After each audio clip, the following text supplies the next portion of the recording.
Students, তো আজ আমরা কেএমসির যে 1999 সালের যে কোশ্চেনটা আমরা ডিসকাস করছিলাম তার পার্ট 2 নিয়ে আলোচনা করব। আজকে আমরা 48 থেকে 100 পর্যন্ত কোশ্চেন ডিসকাস করব। এর আগে আমরা 1 থেকে 47 পর্যন্ত কোশ্চেন ডিসকাস করেছি। তো পার্ট 1 ভিডিওটা আমি ডেসক্রিপশানে এই ভিডিওটা লিঙ্ক দিয়ে দেবো। তোমরা যদি ইন্টারেস্টেড থাকো তাহলে প্রথমে পার্ট 1টা দেখে পার্ট 2টা তোমরা দেখতে পারো। আর একটা সবচেয়ে বড়ো যেটা ইনফরমেশান সেটা হচ্ছে প্রত্যেকটা ভিডিওর কিন্তু পিডিএফ ফাইল তোমরা পেয়ে যাবে আমার ডেসক্রিপশানে। সেখান থেকে কিন্তু তোমরা যে ফেসবুকে যে পেজটা আছে সেটাকে ফলো লাইক করে রাখবে, কেন কি ওর মধ্যে আমি সমস্ত কিছু আপডেট ডকুমেন্টসগুলো আমার প্রোভাইড করে থাকি। আর তোমরা ইন্টারেস্টেড থাকলে আমার টেলিগ্রাম যে চ্যানেলটা আমি লিঙ্ক দেবো সেখানে তোমরা কিন্তু জয়েন করতে পারো। সেখানে বিভিন্ন রকমের জব আপডেট, তার সাথে সাথে নতুন নতুন যে টেকনোলজি সেগুলো কিন্তু আমি আপডেট করে থাকি। আর আমার ফেসবুক গ্রুপটাতেও তোমরা জয়েন করে নেবে এই ধরনের নোটিফিকেশান পাওয়ার জন্য। তো চলো শুরু করা যাক আজকের ফার্স্ট কোশ্চেন। তো আজকের ফার্স্ট কোশ্চেন বলেছে the point to wait which the whole weight of the body act is known as. তাহলে একটা পয়েন্ট বডির কোথায় পুরোপুরি ওয়েটটা অ্যাক্ট করে সেটা আমরা জানি সেন্টার অফ গ্র্যাভিটি। ঠিক আছে, তো সেন্টার অফ গ্র্যাভিটিতে কোনো একটা বডির যে মেন ওয়েটটা সেটা কিন্তু অ্যাক্ট করে। তো এরপর নেক্সট কোশ্চেন বলেছে the unit of moment of inertia of a area is. তো আমরা জানি সেকেন্ড মোমেন্ট যেটা মোমেন্ট হবে, মোমেন্ট অফ ইনার্সিয়া সেটা হচ্ছে আমাদের m⁴ মানে metre square into metre square যেটা হয়। সেকেন্ড মোমেন্ট অফ এরিয়াটাকে আমরা মোমেন্ট অফ ইনার্সিয়া বলে থাকি। তো সেকেন্ড মোমেন্ট অফ ইনার্সিয়া যে ইয়েটা হয় সেটা m⁴ আমরা রিপ্রেজেন্ট করি। এবার নেক্সট বলেছে the angle of inclination of a plane at which the body begins to move down to plane is called. তো এখানে বলেছে the angle of inclination of a plane at which a body begins to move down of a plane. তাহলে এটাকে আমরা কী বলি? Angle of friction. মানে একটা অ্যাঙ্গেলে যদি কোনো বডিকে আমরা রাখি তাহলে বডিটা মুভ করবে একটা পার্টিকুলার অ্যাঙ্গেলে, সেটাকে আমরা কী বলবো? Angle of friction. তো নেক্সট কোশ্চেন আমার the ratio of moment of inertia of a rectangle and the triangle having same base and height about the base. তাহলে একটা moment of inertia ratio rectangle আর ট্রায়াঙ্গেলের কী হবে বেসের রেসপেক্টে যদি আমরা করে থাকি তাহলে আমরা সেখান থেকে দেখে নেব, সেটা হয়ে যাবে আমার কিন্তু 3। ঠিক আছে, এবারে next question for no tension in এ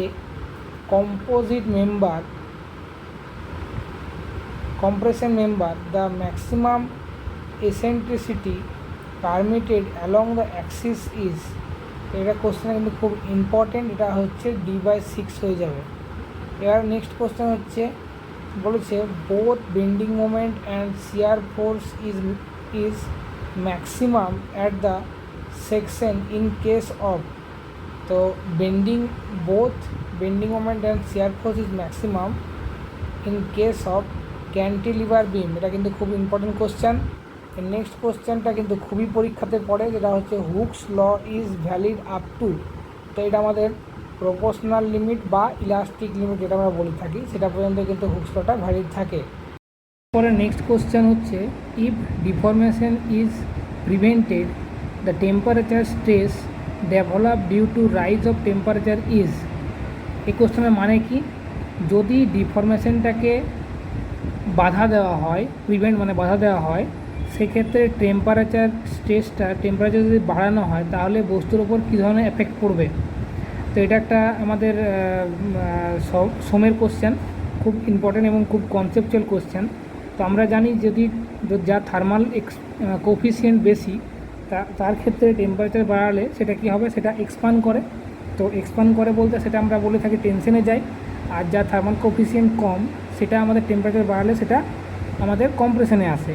কিন্তু যদি আমাদের এই কনসেপ্টের উপরে বিচার করে যদি আমরা দেখি, দুদিকে যদি ফিক্সড করে দিই, দেখো আমি ডায়াগ্রামে দেখিয়েছি, দুদিকে যদি ফিক্সড করে দিয়ে আমি কোনো মাঝে কোনো ধাতব বস্তুকে রাখি তাহলে কি হবে, তাহলে কিন্তু এটা পুরোপুরি তার উল্টো বিহেভ করবে। কেন কি, যেহেতু ওর যদি আমি মেনে নিই টেম্পারেচার যদি বাড়ানো হয় তাহলে ওটা এক্সপ্লেন করতে চেষ্টা করবে, কিন্তু এক্সপ্লেন করতে না পেরে কিন্তু অপোজিট সাইড থেকে দুটো বাধা পাবে, যার জন্য রিয়েকশন বল ওরাকে কম্প্রেশন জোনেই অ্যাক্ট করবে। তো সেজন্য বলতে পারি যদি ডিফরমেশনটা আমার বাধা দেওয়া হয় সেক্ষেত্রে টেম্পারেচার বাড়ালে আমাদের বস্তুটা কম্প্রেশন জোনেই চলে আসবে। তাহলে আমাদের অপশন এ কারেক্ট অ্যান্সার হয়ে যাবে। Next, the total strain energy store in a body is term as, এটা জানি আমরা রেজিলিয়েন্স। তো যেখানে এনার্জিটা স্টোর করে রাখা হয় বডি সেটাকে রেজিলিয়েন্স বলা হয়। এবং নেক্সট হচ্ছে a beam extending beyond the support is called the overhanging beam. যদি ওভারহ্যাঙ্গিং বিম কেমন হয়, যদি beam extend beyond the support থেকে বাইরে যদি আমাদের এক্সটেন্ড হয়ে থাকে সেটাকে কিন্তু আমরা ওভারহ্যাঙ্গিং বিম বলে থাকি। The maximum bending moment for simple supported beam of A span L and carrying a point load P at a centre. তাহলে আমরা এটা জানি কি ডাইরেক্ট দেখো আমি করে দিয়েছি সাইড আগে করে। তো একটা যদি সিম্পল সাপোর্টেড বিম হয় তার পয়েন্ট লোড পি পড়ে, তাহলে লেন্থ যদি হয় তাহলে তার ম্যাক্সিমাম বেন্ডিং মোমেন্ট যেটা হবে সেটা হবে পি এল বাই 4। আর সিআর ফোর্স হবে একটা প্লাস একটা মাইনাস পি ইন্টু ডিস্টেন্স, মানে পি ইন্টু এল। ঠিক আছে। Section modulus of a rectangle section B into D about the centroidal Axis.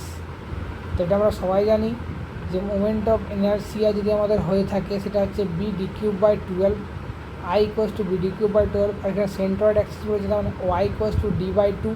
তাহলে জেড যেটা হবে সেকশন মডুলাস জেড সমান কি আই বাই ওয়াই। তাহলে আমরা যদি বসাই তাহলে b into d square by 6 হয়ে যাবে। এবারে next question, a neutral axis of a dam the shear stress is. তো নিউট্রাল অ্যাক্সিসে দেখো আমি ডায়াগ্রাম দিয়ে দেখিয়েছি শিয়ার স্ট্রেসের ভ্যালু কিন্তু আমাদের 0 হয়ে যাবে। ঠিক আছে। আর যদি তোমাদের বলে দেয় এখানে যে আউটার পোর্শানে বা টপ মোস্ট পোর্শানে তাহলে কিন্তু আমাদের ওখানে শিয়ার স্ট্রেসটা কিন্তু আমাদের ম্যাক্সিমাম হবে। এবারে বলছে the formula of V equals two 1/n r⁴ into s⁴ use for determining the flow velocity is known as. তো এই ফর্মুলাটা দিয়ে আমরা কী করি, ফ্লো ভেলোসিটি ফর ম্যানিংস ফর্মুলা আমরা বলে থাকি। এই V equals two 1/n r⁴ into s⁴, যেখানে আর রেডিয়াস, এস হচ্ছে স্লো। তো এটাকে আমরা ম্যানিংস ফর্মুলা বলে থাকি যেটা আমাদের ফ্লো ভেলোসিটিটা রিপ্রেজেন্ট করে। The center of the pressure for vertically immersed surface. So the center of the pressure of a vertically immersed surface lies below the center of gravity of the surface. তো এটা কি বলেছে, the centre pressure কোথায় করে কোনো বডির কোথায় act করে, লাইজ বিলো একদম মিডিল পয়েন্টে থাকবে আমাদের সেন্টার অফ গ্র্যাভিটি, তার নিচেই আমাদের সেন্টার অফ প্রেসারটা অ্যাক্ট করে। সেন্টার অফ প্রেসার কি, কোনো বস্তুকে যদি আমি কোনো জলের মধ্যে বা কোনো কিছুর মধ্যে যদি ডুবিয়ে দিই তাহলে যে পরিমাণ আমাদের যে আর্কিমিডিস প্রিন্সিপাল অনুসারে যে পরিমাণ জলটা আমাদের ওখান থেকে এক্সিস্ট হয়ে যায় সেই পরিমাণ সেম অ্যামাউন্টটা নিচে অ্যাক্ট হয়, যেটা আমাদের সেন্টার অফ প্রেসার বলে আমরা ডিফাইন করে থাকি। Venturimeter is use to measure. তাহলে ভেঞ্চুরিমিটার দিয়ে আমরা কী করে থাকি, ভেঞ্চুরিমিটার হচ্ছে to discharge of a liquid flowing the পাইপের যে ডিসচার্জ সেটা আমরা ডিফাইন করার জন্য ভেঞ্চুরিমিটারটা ইউজ করে থাকি। According to Darcy's formula the loss of head due to friction. তাহলে এটা আমাদের নর্মাল ফর্মুলা যেটা হচ্ছে পাইপের ফ্রিকশনের ফর্মুলা 4f/v²/2gd। দেখো এখানে এফ ইকুয়ালস টু লেখা রয়েছে যে Darcy's coefficient and V equals to velocity of liquid in pipe. Next question, a nozzle are generally made of. তাহলে নজল আমাদের দু রকমের কন্ডিশন থাকে, একটা হচ্ছে কনভার্জেন্স শেপ, একটা হচ্ছে ডাইভার্জেন্স শেপ। কনভার্জেন্স শেপ কাকে বলবো, কনভার্জেন্স শেপ যখন কোনো বড়ো শেপ এসে আস্তে আস্তে ছোটো হয়ে যাবে সেটাকে বলবো কনভার্জেন্ট। আর ডাইভার্জেন্ট কি, যখন ছোটো পরিমাণটা আস্তে আস্তে বেড়ে যায় তখন সেটা বলবো ডাইভার্জেন্ট। তো নজলের দুটো পার্ট হয়ে থাকে, একটা কনভার্জেন্ট একটা ডাইভার্জেন্ট। নেক্সট হচ্ছে the smallest distance on paper which can be distinguished in plotting is। the smallest distance on paper which can be distinguished in plotting is, তো এর অ্যান্সার হয়ে যাবে আমার 1 mm। এরপরে নেক্সট কোশ্চেন বলেছে the length of the line measured with 2 metre chain found to be 400 metre if the actual length of a chain is 20.05 meter the true length of a line is, এটা সার্ভের খুব important question.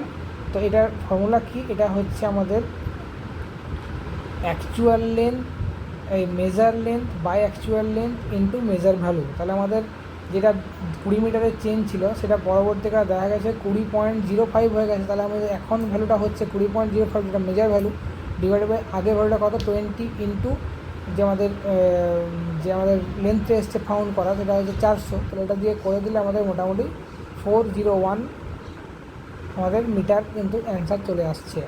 এবার হচ্ছে the magnetic bearing of A line AB and AC are respectively north 35 west and 50 degree the inclined angle of BAC, এই কোশ্চেনটার answer 50 হয়ে যাবে। তোমরা যদি না পারো কমেন্ট সেকশানে আমাকে জানাবে, আমি কিন্তু এটাকে তোমাদেরকে দেখিয়ে দেবো। এ ধরনের কোশ্চেন কিন্তু খুব ইম্পর্টেন্ট। নেক্সট কোশ্চেন হয়েছে if the back side on a P is 1.535 meter and four side of Q is minus 1.835 meter the difference of the level between P and Q। তাহলে দেখো আমি একটা ছোটোখাটো ডায়াগ্রাম করে তোমাদের দেখানোর চেষ্টা করেছি। তো এটা তোমাদের হয়ে যাবে যে ডিফারেন্সটা হয়ে যাবে, এটা যেহেতু আমাদের ব্যাক সাইড -4 সাইড হয়, কিন্তু এটা আমাদের কি আছে, এটা আমাদের ব্যাক সাইডের সঙ্গে ফোর সাইডটা আমাদের যেহেতু মাইনাস করতে হয়, কিন্তু এখানে সাইনটা মাইনাস আছে, দুটোকে অ্যাড করে দিলে আমাদের 3.370 মিটার হয়ে যাবে ইনক্লিনেড অ্যাঙ্গেলটা। নেক্সট কী বলেছে, নেক্সট বলেছে the contour show in figure. তো এটা আমাদের কী ধরনের কন্ট্যুর, এটা আমাদের কন্ট্যুরটা হচ্ছে ভ্যালি কেন বললাম ভ্যালি, কারণ আমাদের ইনওয়ার্ড যে পোর্শনটা সেটা কিন্তু আমাদের কম হয় আর আউটওয়ার্ড পোর্শনটা বেশি হয়। এবারে pick up the most suitable stone of the road pavement for the following is quartzite. তো কোয়ার্টজাইটটা হচ্ছে আমাদের most suitable stone for road working. এবার হচ্ছে the good brick should not be absorb water. তো 24 ঘন্টায় একটা ভালো যদি গুড কোয়ালিটির ব্রিক হয়, ক্লাস 1 গ্রুপে যদি ব্রিক হয়, তাহলে তার ওয়াটার অ্যাবজর্পশন 20% থেকে বেশি হবে না ক্লাস 1-এর জন্য, ক্লাস 2-এর জন্য 22% আর ক্লাস 3-র জন্য 24 থেকে 25% ওয়াটার অ্যাবজর্পশন হতে হবে। তারপরে হচ্ছে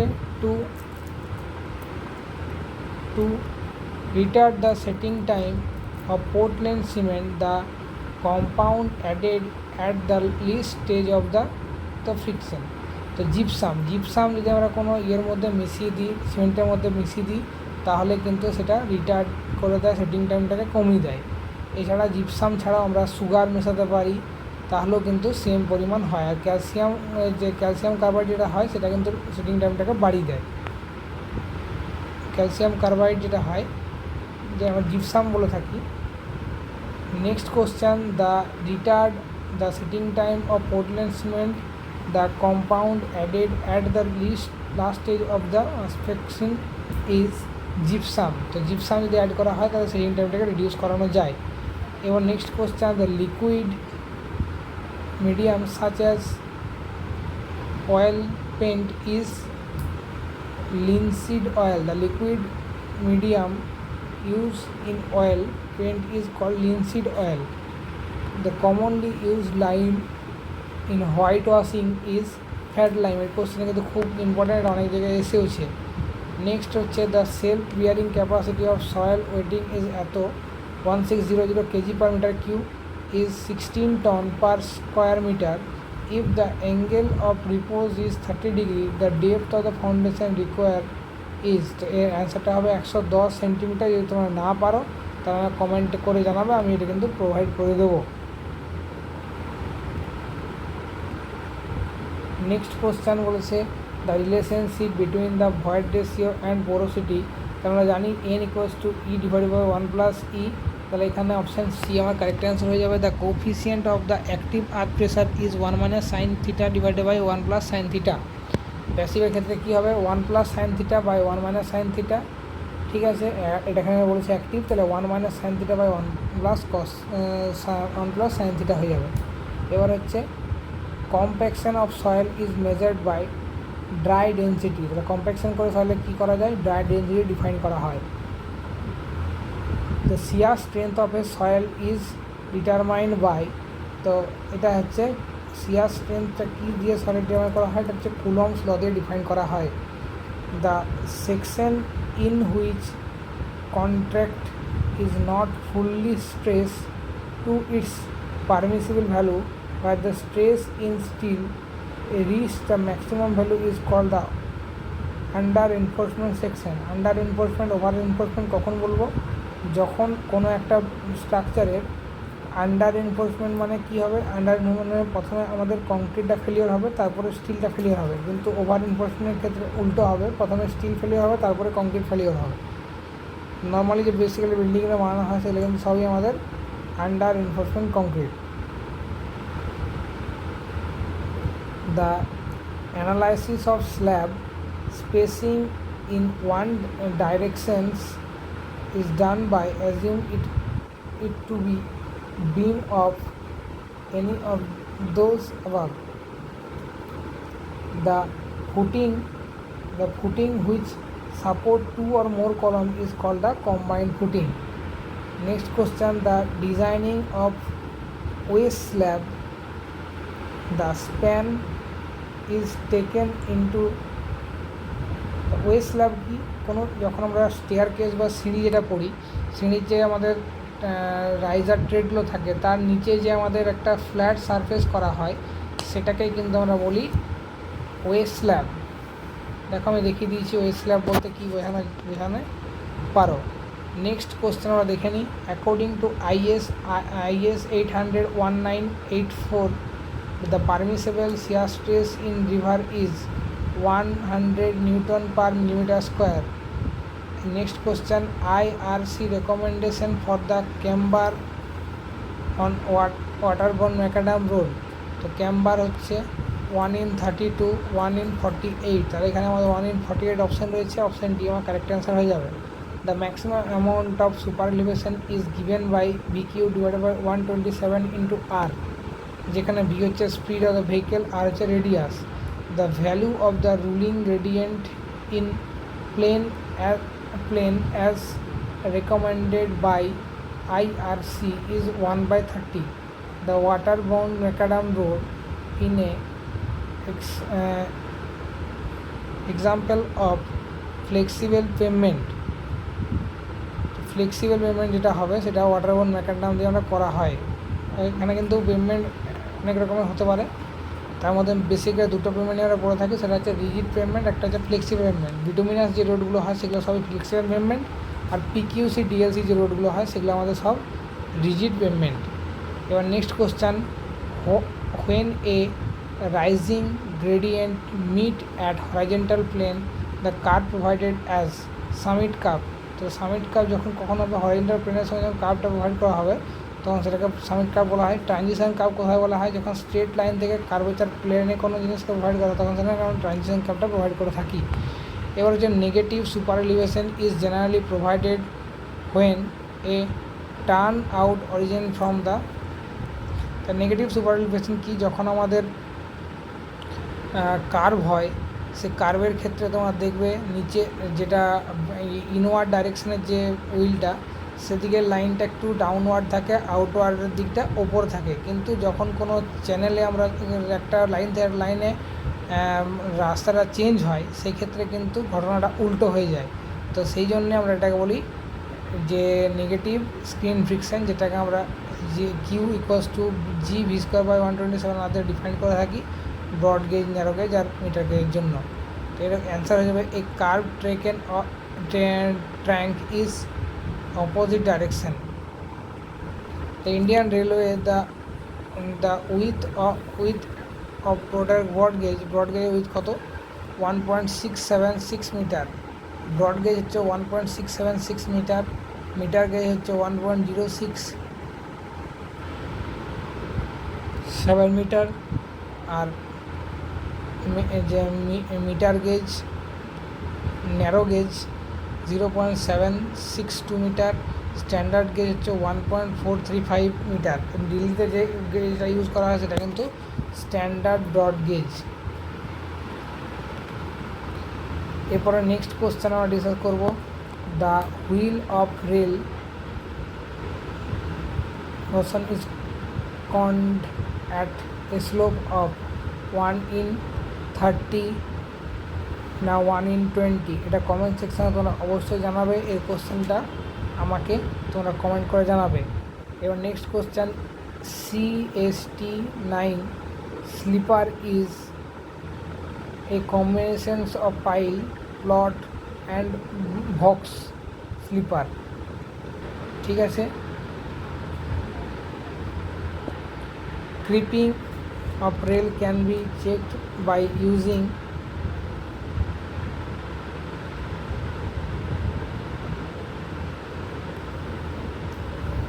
anchors। Next, if the grade of concrete change from M15 to M30, the value of modular ratio is decreased। কেন কি মডুলার রেশিও হচ্ছে 280/3 সিগমা সিবিসি। এবার M15 জন্য সিগমা সিবিসির ভ্যালুটা হয় 5 আর M20 জন্য হয়ে যাবে 7। তাহলে যত আমাদের বাড়বো তত আমাদের কিন্তু কমতে থাকবে। Next question, the maximum area of tension reinforcement is be provided as not exceed 4%। তাহলে এটা 4% থেকে বেশি হওয়া যাবে না। Minimum reinforcement shall be provided as for HYSD বারের জন্য 0.12% আর মাইল স্টিলের জন্য হচ্ছে 15%। In cantilever beam the tension enforcement are placed top of the neutral অ্যাক্সিসের উপর টেনশন এনফোর্সমেন্ট প্রোভাইড করা হয়। The slab is to be used in two-way slab where the length and breadth ratio is less than 2। তো এই ছিল আমাদের total question. যদি তোমাদের ভিডিওটা ভালো লেগে থাকে তাহলে অবশ্যই ভিডিওটাকে লাইক করবে, শেয়ার